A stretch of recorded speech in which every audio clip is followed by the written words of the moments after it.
I found it was quite calming. It was very welcoming atmosphere where everyone's ideas were welcomed into the space. And I think it started awkward and a little bit what are we doing? And it's become quite soft and quite it's just soft. It feels soft, it feels gentle, it feels safe, and but also there's a lot of freedom.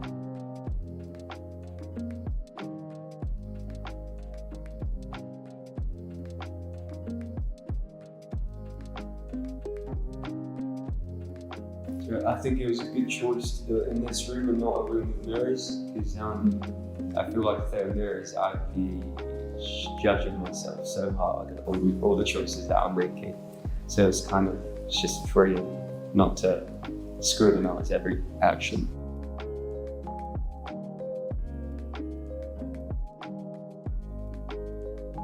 I think also with the point about mirrors, without you're more likely to be right, and everybody's focusing on their own thing. There's no kind of eye contact whatsoever. Where with the mirror, at some point, even if it's not necessarily true, you feel like you've locked eyes with somebody, and that makes you feel subconscious.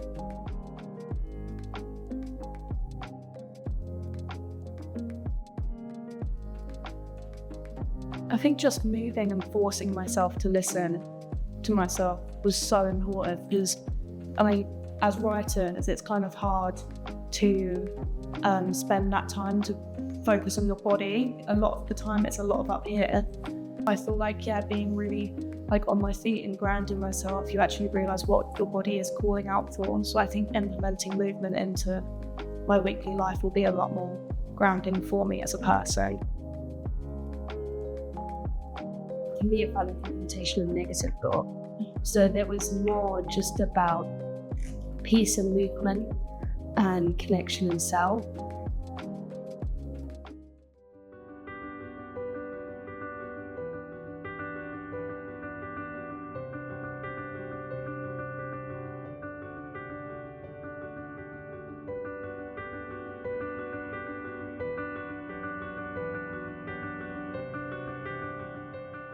We had rules and we had a job to do, but we weren't told how we had to do that, and we could have our own interpretation about what that meant to us. We still had freedom within boundaries. It takes away the pressure and just lets you just be in the moment.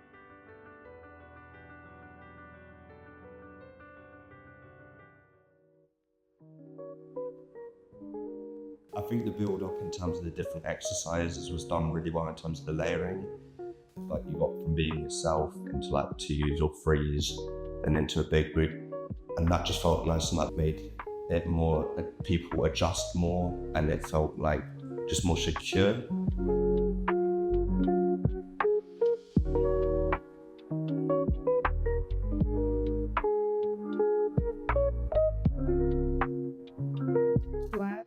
I really struggle with focus, but I've actually found today my brain feels weirdly really calm, and I've actually been able to, I think I've just found it really peaceful. And actually I think because we spent time working with our own energy by ourselves, I then found that when I went into working with someone else, usually I'll come with someone that'll be oh, let's just have a chat and not, whereas actually I'm so in a zone of focus that I don't have any of those thoughts at all.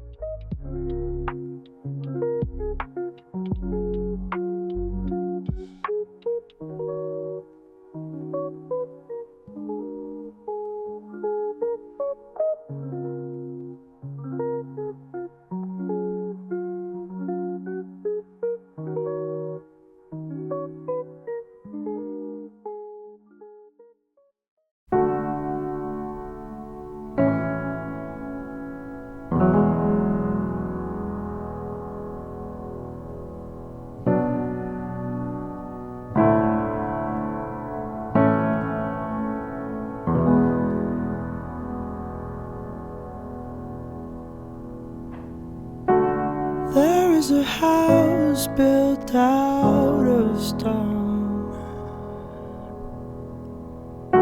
wooden floors, walls, and window sills.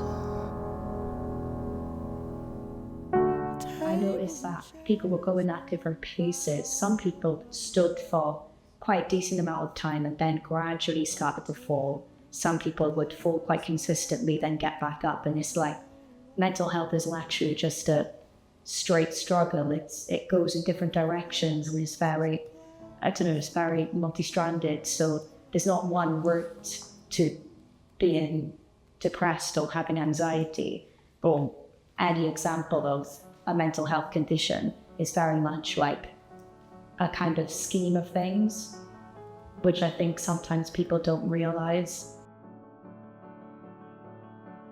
It's interesting how when you fall yourself, you kind of think, oh, when should I get back up, or when should I? Whereas if you have someone there to help you, it's like you're not making that decision. There's someone there that's there to help you, and I think that's really representative of real life, because I think sometimes if you fall yourself and you're at a really low point, you don't quite know where to go from there. Whereas actually, if you have someone to help, then they can kind of guide you. And I think it just shows how important it is to have people who can help you out, because it's so much harder to get up if it's just you. And now it's time to live.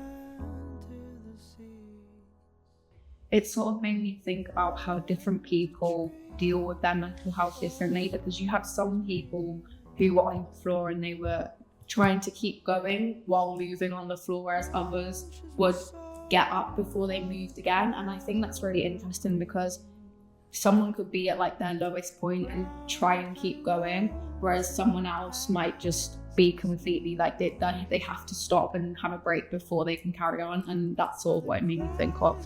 Skin, I climb to the top. I climb the tree to see the world.